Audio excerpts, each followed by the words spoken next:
Master கிளாஸோட fees கேட்டதுமே middle கிளாஸில் இருக்கவங்களுக்கு ஒரு நிமிஷம் ஷாக்காக தான் இருக்கும். எனக்கும் அப்படி தான் இருந்துச்சு. ஹாய் செல்லக்குட்டீஸ், நான் தான் லெனி. நீங்கள் இப்போ தான் ஃபஸ்ட் டைம் இந்த சேனல் பார்க்குறீங்கன்னா எல்லாருக்கும் வணக்கம். இன்னைக்கு வீடியோ நான் ஏற்கனவே Santhosh Srikar master class or Ashmitha மேமோட மாஸ்டர் கிளாஸ் அப்படின்னு ஒரு வீடியோ போட்டிருந்தேன். அது கிட்டத்தட்ட இப்போதான் 5K பக்கத்தில் வியூஸ் போயிட்டு இருக்கு. பட் அதுலேருந்து நிறைய பேர் எங்கிட்ட கேள்வி எல்லாமே வந்து இன்ஸ்டாகிராமில் தான் கேட்டிருந்தீங்க. அதில் நிறைய கேள்விகள் வந்து கண்டினியூஸாக ஒரே மாதிரி கேள்விகள் தான் இருந்துச்சு. ஸோ அந்த கேள்விகள் எல்லாம் கிளியர் பண்ணுற மாதிரி தான் இந்த வீடியோ இருக்க போகுது. என்கிட்ட வந்த கேள்விகள் எல்லாமே பார்த்தீங்கன்னா ரெகுலராக ஒரே மாதிரி கேள்விகள் தான் அதிகமாக இருந்துச்சு. எல்லாத்துக்குமே நான் ரிப்ளை பண்ணியிருந்தேன். அதில் வந்து இதே டவுட் வந்து நிறைய பேருக்கு இருக்கும் அப்படின்னு தோணுச்சு. நிறைய பேருக்கு வந்து கேட்குறதுக்கு கொஞ்சம் சங்கடமாக இல்லை இருக்கும், கூச்சமாக இருக்கும், அந்த மாதிரி கேரக்டர் இருக்கிறவங்களும் இருப்பாங்க.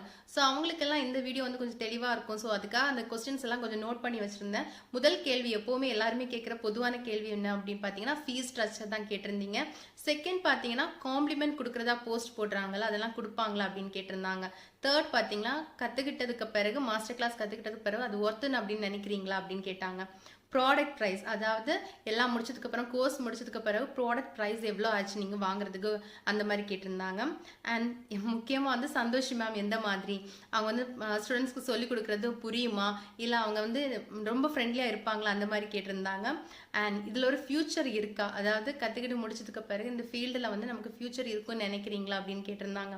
அண்ட் 18 நாளில் வந்து இந்த மேக்கப் வந்து சொல்லி கொடுக்குறேன்னு சொல்கிறாங்கல்ல, அது பேசிக்லேருந்து அது எப்படி சொல்லி கொடுப்பாங்க, சொல்லி கொடுக்குறாங்களா, ஹேர் ஸ்டைல்ஸ் எல்லாம் கவர் பண்ணுறாங்களா, 100 ஹேர் ஸ்டைல்ஸ் எல்லாம் வந்து போஸ்டில் பார்த்தோம், அதெல்லாம் கவர் பண்ணுறாங்களா அப்படின்னு கேட்டிருந்தாங்க. அப்புறம் கவர்மெண்ட் சர்டிஃபிகேட் கொடுக்குறாங்களா அந்த மாதிரி கேட்டிருந்தாங்க. அண்ட் சின்ன பசங்க நிறைய பேர் வந்து என்ன கேட்டிருந்தாங்கன்னா ஜென் ஸ்டாஃப் இருக்காங்களா, அதாவது அவங்க வீட்டில் வந்து பெர்மிஷன் கேட்கணும் அப்படின்னா ஜென் ஸ்டாஃப் எதுவும் இல்லை அப்படின்னு சொல்லி கேட்கும்போது கண்டிப்பாக நிறைய வீட்டில் வந்து பெர்மிஷன் கொடுப்பாங்க. ஸோ அதுக்காக டவுட்டை கிளியர் பண்ணுறதுக்கா ஜென் ஸ்டாஃப் இருக்காங்கன்னு கேட்டிருந்தாங்க. அண்ட் மேமோட அசிஸ்டன்ட்லாம் எந்த மாதிரி நல்லா சொல்லி கொடுப்பாங்களா, ஃப்ரெண்ட்லியாக இருப்பாங்களா, அந்த டவுட் இருந்துச்சு. அண்ட் எல்லாம் முடிச்சதுக்கப்புறம், அதாவது கோர்ஸ் ஃபுல்லாக கம்ப்ளீட் பண்ணதுக்கு பிறகு நம்ம ஒரு கைட்னஸ் வேணும் அப்படின்னு நினச்சாங்களா, அதை அவங்க கொடுப்பாங்களா, இந்த மாதிரி டவுட்ஸ் தான் அதிகம் பேர் கேட்டிருந்தீங்க. ஸோ அதெல்லாம் தான் லைட்டாக வந்து நோட் பண்ணியிருக்கேன். ஸோ நான் ஒன்று வந்து கிளியர் பண்ணுறேன். ஃபர்ஸ்ட் கேள்வி எல்லாருமே அதிகமாக கேட்டிருந்தது பார்த்தீங்கன்னா ஃபீஸ் ஸ்ட்ரக்சர் தான். மாஸ்டர் கிளாஸோட ஃபீஸ் எவ்வளோ அப்படின்னு தான் கேட்டிருந்தீங்க. ஃபீஸ் பார்த்தீங்கன்னா 1,10,000ங்க. ஃபர்ஸ்ட் டைம் இதை கேட்கும்போது, அதாவது நாங்கள் வந்து நாளைக்கு அகாடமியில் வந்து கிளாஸஸ் ஆரம்பிக்குது அப்படின்னா அதுக்கு முந்தின நாள் தான் வந்து போயிருந்தோம், போஸ்ட் பார்த்துட்டு தான் போயிருந்தோம். நான் மேக்ஸிமம் ஒரு 50 அந்த மாதிரிலாம் எதிர்பார்த்து போனோம். பட் நான் கேட்கும் போது 1,10,000 அப்படின்னாங்க. அண்ட் ஃபீஸை வந்து உடனே வந்து 10,000 பே பண்ணோம், அப்போ தான் வந்து கிளாஸஸ்க்காக ஆரம்பிக்கும் போது மெசேஜஸ் எல்லாம் வரும் அப்படின்னா கன்ஃபார்ம் பண்ணுறதுக்காக 10,000 பே பண்ணணும்னு சொல்லியிருந்தாங்க. நான் வந்து எனக்கு கற்றுக்கணும்னு ஆசை, அவருக்கு வந்து ஹெல்ப் பண்ணுங்கிற ஆசையும் இருக்குது. பட் ஃபினான்ஷியலி மிடில் கிளாஸில் இருந்துட்டு டக்குன்னு அந்த மாதிரி ஒன் டேல எப்படி கொடுக்க முடியும் அந்த அளவுக்கு யோசனை இருந்துட்டு இருந்துச்சு. அவர்கிட்ட கேட்டேன், நீ என்ன பண்ணுற அப்படின்னு தான் கேட்டார். உனக்கு ஓகேவா, நீ படிக்கிறியான்னு கேட்டாங்க. நான் படிக்கணும் அப்படின்னா சரி ஓகே அப்படின்ட்டு 10,000 வந்து மட்டும் அப்போ பே பண்ணிட்டு வந்துட்டு நெக்ஸ்ட் டே வந்து தான் பே பண்ணிட்டு தான் கிளாஸுக்குள்ளே போகிற மாதிரி தான் இருந்துச்சு சுச்சுவேஷன். அதாவது மார்னிங் பே பண்ணிவிட்டு அந்த மாதிரி கிளாஸில் போகிற மாதிரி தான் இருந்துச்சு. ஸோ இதை கேட்கும்போது கண்டிப்பாக மிடில் கிளாஸில் இருக்கவங்களுக்கு கொஞ்சம் ஜர்க் அடிக்கும். ஸோ யோசிச்சு தான் எல்லாருமே முடிவு பண்ணுற மாதிரி இருக்கு. என்கிட்ட கேள்விகள் கேட்கும்போதே அந்த ஃபீஸ் ஸ்ட்ரக்சர் கேட்டதுமே அடுத்தது வந்து நிறைய பேர் கேட்கல, ஓகே அக்கா அப்படின்னு விட்டுட்டாங்க. ஸோ அந்த மாதிரி தான் இருந்துச்சு. இதுதான் ஃபீஸ் ஸ்ட்ரக்சரோட டீட்டெயில்ஸுங்க. செகண்ட் டவுட் என்னன்னு பார்த்தீங்கன்னா காம்ப்ளிமெண்ட், அதாவது உங்களுக்கு ஏதாவது காம்ப்ளிமெண்ட் கொடுத்தாங்களா, போஸ்ட்ல எல்லாம் காம்ப்ளிமெண்ட் கொடுக்குறதா போட்டிருக்காங்களே அது உண்மைதானா, கொடுக்குறாங்களா அப்படின்னு கேட்டிருந்தாங்க. கொடுக்குறாங்கங்க. எங்களுக்கு வந்து 2 ஆப்ஷன் கொடுத்தாங்க. ஒன்று வந்து ஹேர் ஸ்டைலிங் ப்ராடக்ட்ஸ், இன்னொன்று பார்த்தீங்கன்னா brush set, professional makeup brush set தான். எனக்கு என்னன்னா நைக்கால் நான் இப்போ வந்து ப்ரஷ் செட்டு பார்க்கும்போது 10,000 தான் ஒரு ப்ரொஃபஷனல் ப்ரஷோட நல்ல ரேஞ்சில் இருந்துச்சு. ஸோ நான் என்ன நினச்சேன்னா வீட்டில் வந்து ப்ரஷ் வாங்குறதுக்கு 10,000 அப்படின்னு கேட்கறதுக்கு பதிலாக நம்ம வந்து ப்ரஷ்ஷை வந்து காம்ப்ளிமெண்டாக எடுத்துக்கலாம். மேக்கப் ப்ராடக்ட்ஸ், அதாவது ஹேர் ஸ்டைலிங் ப்ராடக்ட்ஸ் வந்து அப்புறமா வாங்கிக்கலாம் அப்படின்னு நினச்சேன். ஹேர் ஸ்டைலிங் ப்ராடக்ட்ஸ்னால் என்னென்னு பார்த்தீங்கன்னா எல்லா மிஷின்ஸ் தான், அதாவது ஸ்ட்ரைட்னர், டாங்ஸ் மிஷின் அண்ட் கூட ஹேர் ட்ரையர், கிரிம்பிங் மிஷின், இந்த மாதிரி இதெல்லாம் தான் கொடுத்துருந்தாங்க. அண்ட் அதையும் நிறைய பேர் வாங்கியிருந்தாங்க. ப்ரஷ்ஷு வந்து அப்புறமா அவங்க வந்து அவங்களோட ப்ரிஃபரன்ஸ் பண்ணி வாங்கியிருந்தாங்க. அண்ட் கூடவே வந்து மேம் சொல்கிற ஒரு ஹேர் ஸ்டைல் வந்து கம்ப்ளீட் பண்ணியிருந்தா அவங்களுக்கு வந்து கிஃப்ட்ஸ் எல்லாம் கொடுத்துருந்தாங்க. அது என்னோட ஃப்ரெண்ட் ஒரு பொண்ணு வாங்கியிருந்தாங்க. அண்ட் நான் வாங்கலைங்க. அந்த ஹேர் ஸ்டைல் வந்து ரொம்ப கஷ்டமான ஹேர் ஸ்டைல், அவள் வந்து கரெக்டாக பண்ணியிருந்தா அவளுக்கு வந்து கொடுத்துருந்தாங்க. இந்த மாதிரி அவங்க சொல்கிறது எல்லாமே வந்து கரெக்டாக கொடுக்குறாங்க. ஸோ காம்ப்ளிமெண்ட் வந்து கொடுக்குறாங்க. தேர்ட் கொஸ்டின் என்னன்னு பார்த்தீங்கன்னா இந்த மாஸ்டர் கிளாஸ் வந்து ஒர்த்து தானா நீங்கள் கற்றுக்கிட்டது அப்படின்னு கேட்டிருந்தாங்க. கண்டிப்பாக ஒர்த்து தாங்க. அதாவது நம்ம வந்து எதுவுமே தெரியாமல் உள்ளே போவோம், பட் 18 டேஸ் முடிச்சுட்டு வெளியே வரும்போது நம்ம வந்து மேக்கப் வந்து ஃபுல்லாகவே கற்றுக்கிட்டு வச்சுருப்போம். அதுக்கு பிறகு உள்ளது எல்லாமே நம்ம வந்து ஒவ்வொரு விதத்துலேயும் வந்து நம்மளோட எஃபர்ட்டை போட்டு நம்ம ட்ரை பண்ண வேண்டிய விஷயம். மேமோட நாலேஜை வந்து நம்ம கொடுத்துருப்பாங்க. அதுலேருந்து நம்ம ஒவ்வொன்றா நம்மளோட விதத்தில் வந்து கிரியேட் பண்ணுற மாதிரி தான் இருக்கும் மேக்கப் எல்லாம். அண்ட் அதே ஸ்டைலை ஃபாலோ பண்ணிட்டுலாம் நம்மளால பண்ண முடியாது. நமக்குன்னு நம்ம பண்ண ஆரம்பிக்கும் போது நம்மளோட ஸ்டைல் எல்லாமே டிஃபர் ஆகும். அண்ட் கூட வந்து ஹேர் ஸ்டைல்ஸும் அப்படி தான். ஹேர் ஸ்டைல்ஸ் எப்படின்னா கிட்டத்தட்ட 80 ஹேர் ஸ்டைல்ஸ் கிட்ட எங்களுக்கு சொல்லி கொடுத்தாங்கன்னு நினைக்கிறேன். அதில் வந்து ஒரு 50 ஹேர் ஸ்டைல்ஸ் தான் நமக்கு தேவைப்படுற ஹேர் ஸ்டைல்ஸாக இருக்கும். அதாவது ஒரு பிரைடை ரெடி பண்ணுறதுக்கு நமக்கு தேவைப்படுற அந்த 50 ஹேர் ஸ்டைல்ஸாக தான் இருக்கும். அதுக்கு பிறகு இருக்கிற ஹேர் ஸ்டைல்ஸ் எல்லாம் பார்த்தீங்கன்னா கொஞ்சம் இன்டர்நேஷ்னல், அதாவது மாடல்ஸ்க்கு டிவி ஷோலெலாம் நம்ம பார்ப்போம்ல, அந்த மாதிரி இருக்கும். அது நமக்கு வந்து நம்ம நாலேஜ்க்கு அது தேவை அப்படின்னா நம்ம தெரிஞ்சுக்கணும். ஒரு மேக்கப் ஆர்டிஸ்ட்டை நமக்கு தெரிஞ்சுக்கணும். பட் எந்த விதத்துலையும் அது பிரைடுக்கு நான் இது வரைக்குமே எந்த ஒரு பிரைடோட ஹேர் ஸ்டைலையும் அந்த மாதிரி ஒரு ஹேர் ஸ்டைல்ஸில் எதுவுமே நான் வந்து பார்த்தது கிடையாது. ஸோ நமக்கு நாலேஜ் அதிகமாகவே கிடைக்கும். அது யூஸ் பண்ணுறது நம்ம கையில் தான் இருக்குது. இப்போ 4th கொஸ்டின் என்னன்னு பார்த்தீங்கன்னா ப்ராடக்ட் ப்ரைஸ், அதாவது ப்ராடக்ட்லாம் வாங்குறதுக்கு நீங்கள் எவ்வளோ அமௌண்ட் செலவு பண்ணீங்கன்னு கேட்டிருக்காங்க. ஆக்சுவலாக வந்து நான் கற்றுக்கிட்டதுக்கே 1,10,000 ஆயிடுச்சு. ஸோ என்னால் உடனே வந்து அடுத்த ப்ராடக்ட்லாம் வாங்குறதுக்கு என்னால் உடனே முடியல. கோர்ஸ் முடிச்ச உடனே என்னால் முடியலை. நிறைய பேர் வந்து உடனே வாங்கியிருந்தாங்க. வாங்கியிருக்கவங்க சொன்னது எப்படின்னாட்டா 4 lakhs ஆயிடுச்சு, 3 lakhs மேலே ஆயிடுச்சு அப்படின்னா அவங்க சூஸ் பண்ணி செல் பண்ணி வாங்கினதுக்கே அவங்களுக்கு 4 lakhs 3 lakhs ஆயிடுச்சு அப்படின்னு சொன்னாங்க. எனக்கு வந்து கிட்டத்தட்ட 3 பக்கத்தில் போயிடுச்சு. அந்த மாதிரி நான் வந்து ஒரு 4 months தாண்டினதுக்கு அப்புறம் தான் நான் வாங்கினேன்.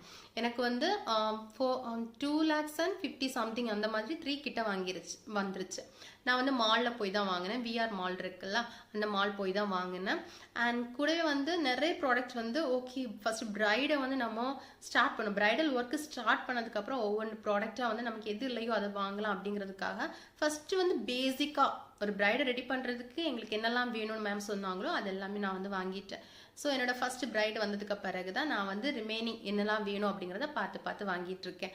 அண்ட் கூட வந்து மணி இங்கே வந்து ரொம்ப முக்கியம் வந்து பணம் தான். பணம் இருக்குது, அதாவது மணி உங்கள்கிட்ட இருக்குது, உங்களால் எவ்வளோ வேணாலும் இன்வெஸ்ட் பண்ணி இந்த ஃபீல்டில் வந்து இருக்க முடியும் அப்படின்னு உங்களுக்கு தோணுச்சுன்னா நீங்கள் தைரியமாக அந்த ஃபீல்டில் வந்து இறங்கலாம். அண்ட் கூட வந்து ரிஸ்க்கும் இருக்குது, எல்லாமே இருக்குது. அதாவது உங்களுக்கு ஹெல்ப் பண்ணுறதுக்கு, உங்களை சப்போர்ட் பண்ணுறதுக்கு ஒரு ஸ்ட்ராங்கான பர்சன் இருக்காங்க, இல்லை உங்களாலே உங்களை ஸ்ட்ராங்காக வந்து நீங்களும் வந்து ஸ்ட்ராங்காக வந்து நிற்கிறீங்க, அந்த மாதிரி இருந்துச்சுன்னா நீங்கள் தைரியமாக அந்த ஃபீல்டை வந்து சூஸ் பண்ணலாம். ஓகே, இப்போ வந்து ஹவு இஸ் சந்தோஷி மேம் அப்படின்னு கேட்டிருந்தாங்க. சந்தோஷி மேம் ஒரு ரொம்ப ஸ்வீட்டான பர்சன். நீங்கள் எப்படி போஸ்டில், ஸ்டோரியில், இன்ஸ்டாகிராம்லலாம் பார்க்குறீங்களோ அதே மாதிரி தான் அவங்க. அந்த மாதிரி தான் நேச்சுரலாகவும் அவங்க அப்படி தான் இருக்காங்க. அதாவது நம்ம பார்க்குறதுக்கு வீடியோக்காக மட்டும் இல்லை, நேச்சுரலாகவும் அவங்க அப்படி தான். நான் வந்து ஃபர்ஸ்ட் டைம் அவங்கள பார்க்கும்போது நான் லாஸ்ட்டில் இருந்தேன். இது ஏற்கனவே ஒரு வீடியோ சொல்லியிருப்பேன்னு நினைக்கிறேன். லாஸ்ட்டில் இருந்தேன். அவங்க உள்ளே வரும்போது ஃபர்ஸ்ட் வந்து நான் வந்து லாஸ்ட்டாக நான் வந்து ஃபீஸ் எல்லாம் பே பண்ணிட்டு உள்ளே என்ட்ராகவே லேட் ஆயிடுச்சு. பசங்களெல்லாம் ஸ்கூலுக்கு விட்டுட்டு ஹஸ்பண்ட் வந்து வெளியூர் போயிருந்தேன் அந்த டைம். ஸோ வந்து லேட்டாக தான் போனேன். அதாவது நான் ஆரம்பிச்சிட்டாங்க கிளாஸ் அந்த மாதிரி எண்ணத்தில் தான் உள்ளே போனேன். பட் ஆரம்பிக்கலை. நான் உள்ளே போய் லாஸ்ட்டில் உட்கார்ந்துருக்கும் போது மேம் உள்ளே வந்தாங்க. உள்ளே வரும்போது அப்படி பின்னாடி எல்லாருமே அப்படி டச் பண்ணிட்டு வந்தாங்க. அதில் நானும் ஒருத்தி தான். ஸோ எனக்கு என்னென்னா ஃபஸ்ட்டு ஒரு ஆளை பார்க்கும்போது நமக்கு ஒரு இம்ப்ரெஷன் இருக்கும்ல, எனக்கு அது ரொம்ப நல்லாவே இருந்துச்சு. அண்ட் நம்ம செல்ஃபி கேட்டாலும் கொடுப்பாங்க. அவங்க வந்து பிஸியாக இருக்கிறாங்க, அதுக்காக நான் வந்து நம்மளை இக்னோர் பண்ணுறது எதுவுமே கிடையாது. ஸோ எனக்கு என்னென்னா அவங்கள பார்க்கும்போது ரொம்ப ஒரு ஸ்வீட்டான பர்சன் மாதிரி தான் இருந்துச்சு. இப்போ அடுத்த கேள்வி, இந்த கேள்விக்கு நான் என்ன பதில் சொல்வேன்? Is there future for makeup? கற்றுக்கிட்டதுனால இதனால் ஒரு ஃப்யூச்சர் இருக்குன்னு நினைக்கிறீங்களா அப்படின்ட்டு. ஃப்யூச்சர் இருக்குமான்னு கேட்டிங்கன்னா, மணி இருந்தால் ஃப்யூச்சர் இருக்கும், மார்க்கெட்டிங் பண்ண தெரிஞ்சால் ஃப்யூச்சர் இருக்கும். அதாவது ஸ்டார்டிங்கில் வந்து நான் இன்ஸ்டாகிராமில் வந்து ஃபுல்லாக மார்க்கெட்டிங் பண்ணிகிட்டே இருந்தேன். ஸோ எனக்கு வந்து என்னென்னா ஃபேமிலி வழியெல்லாம் எந்த சப்போர்ட்டும், அதாவது ஃபேமிலி வழியே நமக்கு ஒரு பிரைடல் ஒர்க்கும் ஸ்டார்டிங்கில் கிடைக்காது. பிகாஸ் ஃபேமிலி மெம்பர்ஸ், அதாவது நம்ம சொந்தத்தில் இருப்பாங்களா, அவங்கள வந்து நம்மளை வந்து ட்ரஸ்ட் பண்ண மாட்டாங்க. ஃபஸ்ட்டு ஒர்க்கு கொடுக்குறதுக்கே ரொம்ப தயங்குவாங்க. ரீசன் என்னென்னா நம்ம இப்போ தான் கற்றுக்கிட்டு வந்திருக்கோம். ஸோ நம்ம எப்படி பண்ணுவோம் அப்படிங்கிறது அவங்களுக்கு வந்து நம்பிக்கை கிடையாது. நமக்கு வர ஃபஸ்ட்டு ஆர்டர் மோஸ்ட்லி 90% வந்து என் ஃப்ரெண்ட்ஸுக்கும் சரி எனக்கும் சரி வந்து அது எல்லாமே பார்த்தீங்கன்னா ஃப்ரெண்ட்ஸ் தான். ஃப்ரெண்ட்ஸ் வந்து ரெஃபர் பண்ணி அந்த மாதிரி கிடச்சது தான். அதுக்கப்புறம் இன்ஸ்டாகிராம். ஸோ எப்படின்னு பார்த்தீங்கன்னா நம்ம மார்க்கெட்டிங் பண்ணால் ஃபுல்லாக தெரிஞ்சிருக்கணும். யாருமே வந்து நீங்கள் ஸ்டோர் போட்டிருக்கீங்களா, ஒரு கடை வச்சுருக்காங்களா, அந்த மாதிரிலாம் பார்க்குறது கிடையாது. இன்ஸ்டாகிராமில் எவ்வளோ ஃபாலோவர்ஸ் இருக்காங்க, இன்ஸ்டாகிராமில் என்னெல்லாம் ரீல்ஸ் பண்ணுறாங்க, அதை தான் நம்புவாங்க. பர்சனல் ஒர்க்கே ப்ரொஃபஷனல் ஒர்க்கே மிக்ஸ் பண்ணி போடுறேன் இன்ஸ்டாகிராம் ஐடியெல்லாம் இருக்கும்ல, அதெல்லாம் ரொம்ப நம்புவாங்க. ஸோ அந்த மாதிரி இருந்தால் தான் இந்த ஒரு ஃபீல்டில் உங்களுக்கு ஃப்யூச்சர் இருக்கும். கூட வந்து மணி, அதாவது எவ்வளோ தூரத்துக்கு நீங்கள் ப்ராடக்ட்டில் இன்வெஸ்ட் பண்ணி எவ்வளோ தூரத்துக்கு எக்யூப்மெண்ட்ஸ் எல்லாம் காட்ட முடியுமோ, அதாவது மக்கள் நம்புகிற அளவுக்கு நீங்கள் எந்த மாதிரி விஷயங்களெல்லாம் காட்ட முடியுமோ அப்போ தான் வந்து உங்களுக்கு வந்து ப்ரைடல் புக்கிங்ஸே ஆரம்பிக்கும். இன்ஸ்டாகிராமில் பார்ப்பாங்க, உங்களோட ப்ரொஃபைல் எப்படி இருக்குன்னு பார்ப்பாங்க. அந்த ப்ரொஃபைலில் வந்து நீங்கள் வந்து ஃபுல்லாக மார்க்கெட்டிங் பண்ணிகிட்டே இருக்கணும். மார்க்கெட்டிங் பண்ணுறதுக்கு நமக்கு வந்து ஃபஸ்ட்டு ஒரு 4-5 பிரைடு கிடைச்சாதான் நம்மளால் ஏதாவது மார்க்கெட்டிங் பண்ண முடியும். அது கிடைக்காம இருக்கிற பட்சத்தில் என்ன ஆகும்னா நம்மளோட ஸ்கில்ஸ் எல்லாமே வந்து நமக்கே டவுட் வர ஆரம்பிக்கும். நம்மளால் பண்ண முடியுமா, மணியெல்லாம் வேஸ்ட்டாக, கற்றுக்கிட்டது வேஸ்ட்டாக, அந்த மாதிரிலாம் தோணும். இப்போ வந்து வெறும் பிரைடல் ஒர்க்கை மட்டும் நம்ம தெரிஞ்சு வச்சுட்டு ஒரு கடையை போட்டுட்டு உட்கார முடியாது. நம்மக்கிட்ட வரவங்க ஃபஸ்ட்டு பிரைடல் ஒர்க்கு மட்டும் வர மாட்டாங்க. பிரைடல் மேக்கப் ஆர்டிஸ்ட் நம்ம போட்டால் கூட நம்மக்கிட்ட பேசிக்காக ஐப்ரோ த்ரெட்டிங், ஃபேஷியல், இந்த பெடிக்யூர், மேனிக்யூர் இதெல்லாம் தெரியுதா, ஹேர் கட்டிங்லாம் தெரியுதா அப்படின்னு தெரிஞ்சதுக்கப்புறம் தான் நமக்குள்ளே வருவாங்க. ஸோ வெறும் பிரைடல் வந்து மேக்கப் ஆர்டிஸ்ட் மட்டும் ஆகிட்டோம்னா நமக்கு வந்து ஆர்டர் கிடைக்கணும் அப்படின்னா நம்ம இன்ஸ்டாகிராமில் ஸ்ட்ராங்காக இருக்கணும். மார்க்கெட்டிங் பண்ணி பெஸ்ட்டாக இருந்தோம்னா நமக்கு பிரைடல் புக்கிங்ஸ் வந்துட்டே இருக்கும். நம்மளால் அந்த ஃபீல்டில் நிற்க முடியும். ஒருவேளை நம்ம மார்க்கெட்டிங் பண்ணலை, நம்ம வந்து கடை மட்டும்தான் போட்டிருக்கோம் அப்படின்னா, நீங்கள் கடை மட்டும்னா பிரைடல் மட்டும் தெரிஞ்சுக்கிட்டு கடையை போட்டு உட்கார முடியாது. அதுக்கு முன்னாடி பார்லர் கோர்ஸ் படிக்கணும். அது தனியாக கற்றுக்கிட்டது பிறகு தான் உங்களால் வந்து ஒரு கடையை போட்டு உட்கார முடியும். ஸோ அந்த மாதிரி இருந்தீங்கன்னா உங்களுக்கு வந்து இதுலேயும் ஃபியூச்சர் இருக்குது. ஸோ ஃபியூச்சர் இருக்கான்னு கேட்டிங்கன்னா உங்களோட திறமைகள் மட்டும் பத்தாது, மணி வேணும், டேலண்ட் வேணும், பேஷன் வேணும், கூடவே வந்து சப்போர்ட் வேணும். அண்ட் மார்க்கெட்டிங் பண்ணுறதுக்கு முக்கியமாக தெரிஞ்சிருக்கணும். அண்ட் ஃபோட்டோகிராஃபர்ஸ், அதாவது ஃபோட்டோகிராஃபர்ஸ் கையில் தான் நம்மளை ரெக்கமெண்ட் பண்ணுறதுக்கு மோஸ்டான வாய்ப்புகள் இருக்குது. ஸோ அந்த மாதிரி உங்களுக்கு வந்து காண்டாக்ட்ஸ் அதிகமாக இருக்கணும். ஸோ முக்கியமாக வந்து என்ன அப்படின்னு பார்த்தீங்கன்னா உங்கள் ப்ரொஃபைல் வந்து அழகாக இருந்தால் மட்டும்தான் இந்த காலத்தில் நீங்கள் ஒரு பெஸ்ட் பிரைடல் மேக்கப் ஆர்டிஸ்ட்னே நம்புவாங்க. ஸோ ஃபியூச்சர் இருக்கான்னு கேட்டிங்கன்னா ஃபியூச்சர் இருக்குது. அதுக்கான முயற்சிகள் போடுறவங்களுக்கு கண்டிப்பாக ஃபியூச்சர் இருக்கும். இப்போ அடுத்த கொஸ்டின் பார்த்தீங்கன்னா, can we learn in 18 days? 18 daysல மேக்கப் கற்றுக்க முடியுமான்னு கேட்டிருக்காங்க. கண்டிப்பாக கற்றுக்க முடியும். நாங்களும் அதே டவுட்டோடு தான் உள்ளே போயிருந்தோம். பேசிக்காக எதுவுமே தெரியாமல் தான் உள்ளே போயிருந்தோம். அதுக்கு முன்னாடி நமக்கு மேக்கப் தெரியும், ப்ரொஃபஷனலாக தெரியாது. அதாவது எந்த ப்ராடக்ட் எதுக்கு முன்னாடி எதுக்கு பின்னாடி அது எதுவுமே தெரியாது. சின்ன சின்ன மேக்கப்ஸ் தான் நமக்கு தெரிஞ்சிருக்கும். மேக்கப் ப்ராடக்ட்ஸோட நேம்ஸ் தெரிஞ்சிருக்கும், எது எப்படி அப்ளை பண்ணோம் அதெல்லாம் தெரியாது. பட் அங்கே போனது நம்ம கிளியராக வந்து நமக்கு சொல்லி கொடுத்துருவாங்க. சொல்லி கொடுக்குறது எப்படின்னு பார்த்தீங்கன்னா, ஹேர் ஸ்டைல் செக்ஷன் சொல்கிறேன். மார்னிங் வந்து சொல்லிக் கொடுப்பாங்க. ஆப்ஷன் வந்து நம்ம டம்மியோட ஹேரில் வந்து அதெல்லாம் பண்ணுற மாதிரி இருக்கும். டம்மி வாங்கணும் அப்படின்னா அவங்களே வந்து ப்ரொவைட் பண்ணுவாங்க. அது கொஞ்சம் நமக்கு மிடில் கிளாஸில் இருக்கவங்கள கொஞ்சம் ரேட் அதிகமாக தெரியும். ஸோ நான் எப்படின்னா நான் வெளியே தான் வாங்கியிருந்தேன். சம்திங் நானும் வாங்கினேன், என் ஃப்ரெண்டுக்கும் வாங்கி கொடுத்துருந்தேன். அது எப்படின்னு பார்த்தீங்கன்னா, ஃப்ரெண்டுக்கு வாங்கி கொடுக்கல, அவங்களுக்கு வந்து அட்ரஸ் சொன்னேன், அவங்களும் அங்கேயே போய் வாங்கிக்கிட்டாங்க. அது எந்த இடம் அப்படிங்கிறது நான் வந்து டிஸ்கிரிப்ஷனில் மென்ஷன் பண்ணுறேன். ஸோ அந்த இடத்துல வந்து எனக்கு வந்து டம்மி வந்து அகாடமியில் கொடுத்ததை விட கம்மியாக கிடச்சிச்சு, ரேட் கம்மியாக கிடச்சிச்சு. மேம் சொன்ன மாதிரி தான், அதாவது ஹீட் பட்டால் கூட அவங்க டம்மி வந்து எதுவும் ஆகாது. சேம் என்கிட்ட இருக்கிற ஹேர் டம்மியும் அப்படி தான். ஹீட் பட்டு கிட்டத்தட்ட 3-4 வருஷம் ஆகுதுன்னு நினைக்கிறேன். 3-4 வருஷமா இல்லை, 3 years ஆக போகுது. இது வரைக்கும் அதில் எந்த ஒரு பிரச்சனையுமே கிடையாது. அதாவது நம்ம எவ்வளோ தான் அதை ஹீட் பண்ண ஸ்ட்ரைட்னிங் பண்ணாலும் சரி, கிரிம்பிங் பண்ணாலும் சரி, அது எந்த ஒரு பிரச்சனையும் எனக்கும் கொடுக்கல. ஸோ நீங்கள் வந்து அவங்க சொல்கிறாங்க அப்படிங்கிறதுக்காக மணி இன்வெஸ்ட் பண்ணுறதுக்கு முன்னாடி யோசிங்க, கொஞ்சம் விசாரிச்சு அதே ப்ராடக்ட் நமக்கு கம்மியாக கிடைக்குன்னா நமக்கு அது நல்லது தானே. கண்டிப்பாக மணி எல்லாருக்குமே முக்கியம். நம்ம கொடுக்குறனால நம்மள்டேருந்து போயிட்டே இருக்கும். அந்த மாதிரி போகுது அப்படின்னா கொஞ்சம் நம்ம சேவ் பண்ணுறதுக்காக யோசிக்கலாம். யோசிச்சு வந்து நமக்கு பெஸ்ட்டான ப்ராடக்ட் இதே மாதிரி வேறு கிடைக்கும் அப்படின்னா அதை கூட நீங்கள் வாங்கிக்கலாம். ஸோ இதை சொல்கிறதுனால நான் அந்த அகாடமிக்கு எதிராக பேசுகிறேன்னு கிடையாது.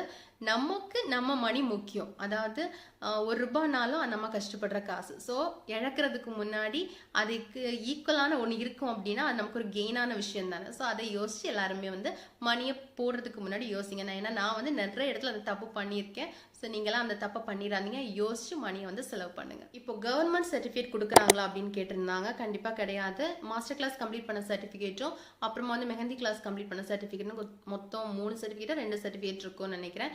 எனக்கு கவர்மெண்ட் சர்டிஃபிகேட்னு பார்த்தீங்கன்னா நம்ம நெயில் எக்ஸ்டென்ஷன் கோர்ஸ் வந்து நான் வந்து நெயில் டெக்னீஷியன் கோர்ஸ் வந்து அஷ்மிதா மேம் கிட்ட கற்றுக்கிட்டேன். அவங்கள்ட்டேருந்து எனக்கு வந்து கவர்மெண்ட் சர்டிஃபிகேட் தான் கிடச்சிருந்துச்சு. அண்ட் கூடவே வந்து சர்டிஃபிகேட் வந்து மாஸ்டர் கிளாஸ் சர்டிஃபிகேட்டை மட்டும் வச்சுட்டு நம்மளால் வந்து ஒரு ஸ்டோர் ஓப்பன் பண்ண முடியாது. கவர்மெண்ட் சர்டிஃபிகேட் வேணும். ஸோ அதுக்கு வந்து நீங்கள் வந்து பேசிக்காக வந்து பார்லர் கோர்ஸ் கம்ப்ளீட் பண்ணுங்கள். இந்த மாதிரி கம்ப்ளீட் பண்ணும்போது உங்களுக்கு வந்து கவர்மெண்ட் சர்டிஃபிகேட் கிடைக்கும். ஸோ அது எதுன்னு பார்த்து கரெக்டாக பண்ணுங்கள். இப்போ யங் ஸ்டேஜ் பிள்ளைங்க கேட்ட கேள்வி என்னென்னா, is there gents staff? Gents staff இருக்காங்களாக்கா வீட்டில் சொன்னபோது ஜென் ஸ்டாஃப் இருந்தால் போவேணாம் அப்படின்னு சொல்கிறாங்க. ஜென் ஸ்டாஃப் இருக்காங்களா அப்படின்னு கேட்டிங்கன்னா கற்றுக்கிட்ட வர ஸ்டூடெண்ட்ஸில் யாருமே ஜென்ஸ் கிடையாது. மேம் சொன்னாங்க லேடிஸ்க்கு வந்து கம்ஃபர்ட்டாக இருக்காதுங்கிறதுக்காக நான் வந்து ஜென்ஸை வந்து அலோவ் பண்ணல அப்படின்னாங்க. அதாவது கற்றுக்கிற வர ஸ்டூடெண்ட்ஸில் வந்து ஜென்ஸ் கிடையாது. ஜென் ஸ்டாஃப்னு பார்த்தீங்கன்னா நான் ஒரு 2 பேர் இதை பார்த்துருப்போம்னு நினைக்கிறேன். ஃபோட்டோகிராஃபர்ஸ், அதாவது வீடியோலாம் கவர் பண்ணும்போது ஒரு 2 பேர் இருப்பாங்க. அவங்களும் வந்து லேடிஸ்டெல்லாம் பேசலாம் அந்த மாதிரிலாம் ஒன்றும் கிடையாது. அண்ட் கூட வந்து சார் இருப்பார். ஸோ சார் எப்போவுமே வந்து அகாடமியில் இருக்கிறதால, மேமோட ஹஸ்பண்ட் வந்து அகாடமியில் இருக்கிறனால ஸோ ஜென் ஸ்டாஃப் வந்து லேடிஸ் கிட்ட பேசுகிறது அதெல்லாம் நான் பார்த்தது கிடையாது. ஸோ எங்களுக்கு அந்த இஷ்யூலாம் எதுவும் கிடையாது. 2 பேர் அப்போ இருந்தாங்க, இப்போ அவங்க எல்லாம் இருக்காங்களான்னு கூட எனக்கு தெரியாது. ஸோ இருந்தாலுமே அது எந்த விதத்துலையும் உங்களோட ஸ்டடீஸையோ இல்லை உங்களோட கம்ஃபர்ட்டையோ வந்து அஃபெக்ட் பண்ண போகிறது கிடையாது. ஏன்னா அவங்க வந்து நடுவில் வந்து வீடியோ வச்சுட்டே உட்காருவாங்க. வீடியோ மேமோட கிளாஸ் முடிஞ்சோன்னா அவங்களும் மேம் கூடவே கீழே இறங்கி போயிடுவாங்க. ஸோ மிச்சப்படி மேலே இருக்கிற எல்லாமே ஸ்டூடெண்ட்ஸும் மேமோட ஸ்டாஃப்ஸும் தான் இருப்பாங்க அண்ட் அசிஸ்டன்ட்ஸ் தான் இருப்பாங்க. அண்ட் மேம் வந்து பின்னாடி உட்காந்துருப்பாங்க மோஸ்ட்லி, இல்லை வருவாங்க, இந்த மாதிரி தான் இருப்பாங்களே தவிர ஜென்ஸ் வந்து லேடிஸ்க்கு இடையிலே வந்து சுற்றிட்டுலாம் இருக்க மாட்டாங்க. அவங்க ஒர்க் முடிச்சுட்டு அவங்க கீழே போயிடுவாங்க. ஸோ அது எந்த விதத்துலேயும் உங்களோட கோர்ஸில் வந்து டிஸ்டர்பன்ஸாக இருக்காது. அதை ஞாபகத்தில் வச்சுக்கோங்க.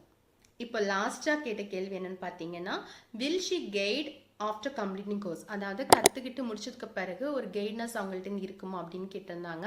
நீங்கள் ரொம்ப சூப்பராக மேக்கப் பண்ணுறீங்க, உங்களுக்கு எல்லாத்துலேயுமே பர்ஃபெக்டான நாலேஜாக இருக்குது அப்படின்னா நீங்கள் அவங்ககிட்டே ஜாப்லாம் வேணால் கேட்கலாம். மற்றபடி உங்களுக்கு ஒவ்வொரு கோர்ஸ் நடக்கும் தெரியுமா, 18 days மாஸ்டர் கிளாஸ் நடக்கும் போதெல்லாம் உங்களுக்கு ஒரு டவுட் இருக்கு, நீங்கள் கிளியர் பண்ணணும், இல்லை மறுபடியும் நீங்கள் கற்றுக்கணும்னு நினச்சிங்கன்னா ஒரு ஐடி கார்டு கொடுப்பாங்க நம்ம ஸ்டார்டிங்கில் ஜாயின் பண்ணும்போது. அந்த ஐடி கார்டை வந்து தொலைக்காமல் வச்சுக்கோங்க. நான் வந்து ஏதாவது பிக்கில் வந்து காட்டுறேன். அந்த ஐடி கார்டு நிஜமாக இப்போ எங்கே வச்சுருக்கேன் எனக்கு தெரியல, வீடு ஷிஃப்ட் பண்ணும்போது எங்கே வச்சுன்னு எனக்கு தெரியல. உங்களுக்கு ஏதாவது டவுட் இருந்துச்சு அப்படின்னா அந்த ஐடி கார்டோட நீங்கள் போகலாம், அவங்ககிட்ட பேசலாம். அடுத்து எப்போ மாஸ்டர் கிளாஸ் ஆரம்பிக்குதுன்னு அவங்க சொல்லும்போது நீங்கள் அந்த கிளாஸில் கூட சேர்ந்து படிக்கலாம். பட் வந்து முன்னாடி போய் உட்காந்துட்டு இருக்காதீங்க. ஏன்னா புதுசாக வந்த பிள்ளைங்களுக்கு வந்து ப்ரிஃபரன்ஸ் கொடுக்கணும். நம்மளும் சரி தான், அவங்களும் அப்படி தான் கொடுப்பாங்க.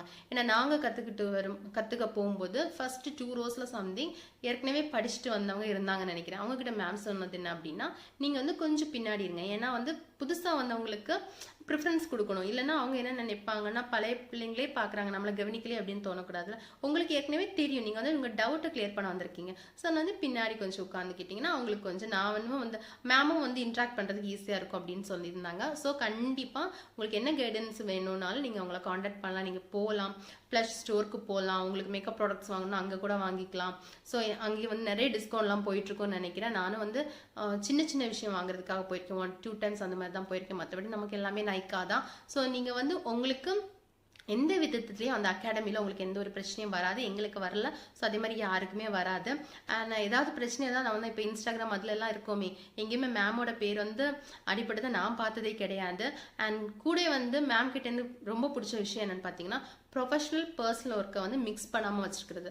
அவங்கள பார்த்தா நானும் ஃபஸ்ட்டு என்ன பண்ணுவேன்னா, நான் பண்ணுற மேக்கப்பையும் ஐடியில் போடுவேன், என்னோட பர்சனல் திங்ஸுங்களையும் போடுவேன். அந்த மாதிரி தான் வச்சுருந்தேன். மேம் கிட்டேருந்து தான் கற்றுக்கிட்டேன்னா தனி ப்ரொஃபைல் வைக்கணும் அந்த மாதிரி வச்சுருந்தேன். அந்த மாதிரி தான் வச்சுருந்தேன். அதை ஒரு 1 yearக்கு ஸ்டாப் பண்ணி எதுவுமே போடாமல் வேற ஒரு பிஸ்னஸில் வந்து நான் இது பண்ணனால அந்த ப்ரொஃபைல் வந்து அப்படியே ஸ்டாப் ஆயிடுச்சு. அதுக்கப்புறம் நான் என்ன போட்டாலும் அதில் ரீச் வராதனால நான் அந்த இன்ஸ்டாகிராம் ஐடி இப்போ ரீசெண்டாக தான் ஒரு 2 weeks ஒரு 1 week தான் க்ளோஸ் பண்ணிவிட்டு புதுசாக ஒரு ஐடி ஓப்பன் பண்ணியிருக்கேன். அதை நான் வந்து மென்ஷன் பண்ணுறேன், பாருங்கள். உங்களுக்கு பிடிச்சிருந்துச்சுன்னா ரீல்ஸ் வீடியோஸ் எல்லாம் பிடிச்சிருக்கு அப்படின்னா லைக் பண்ணுங்கள், ஃபாலோவும் பண்ணுங்கள். கூட வந்து இந்த மாதிரி டவுட்ஸ் ஏதாவது இருக்குது அப்படின்னா நீங்கள் இந்த ஐடியில் வந்து என்கிட்ட கேட்கலாம். மோஸ்ட்லி எல்லா டவுட்ஸையும் வந்து நான் கிளியர் பண்ணி கரெக்ட் பண்ணியிருப்பேன், நீங்கள் அதான் சொல்லியிருப்பேன்னு நினைக்கிறேன். இல்லை இதுக்கு மேலே உங்களுக்கு ஏதாவது டவுட் இருக்குது அப்படின்னா நீங்கள் தாராளமாக வந்து இந்த ஐடியில் வந்து எனக்கு வந்து டிஎம் பண்ணலாம். அண்ட் இந்த வீடியோ உங்களுக்கு ஏற்கனவே நான் ஒரு வீடியோ அப்லோட் பண்ணியிருந்தேன். அந்த வீடியோ வந்து நல்ல ஒரு ரீச் இருந்துச்சு. எனக்கு இருந்த ஃபர்ஸ்ட் ரீச் வீடியோவே அதுதான். ஸோ எனக்கு என்ன தோணுச்சுன்னா, ஓகே இது வந்து கிளியராக இன்னொரு வீடியோ போடலான்னு தான் நான் இந்த வீடியோ போட்டிருக்கேன். உங்களுக்கு பிடிச்சிருந்துச்சு அப்படின்னா லைக் பண்ணுங்கள், கமெண்ட் பண்ணுங்கள், ஷேர் பண்ணுங்கள். மறக்காமல் என் சேனலுக்கு சப்ஸ்கிரைப் பண்ணுங்கள். பாய் செல்ல குட்டீஸ்.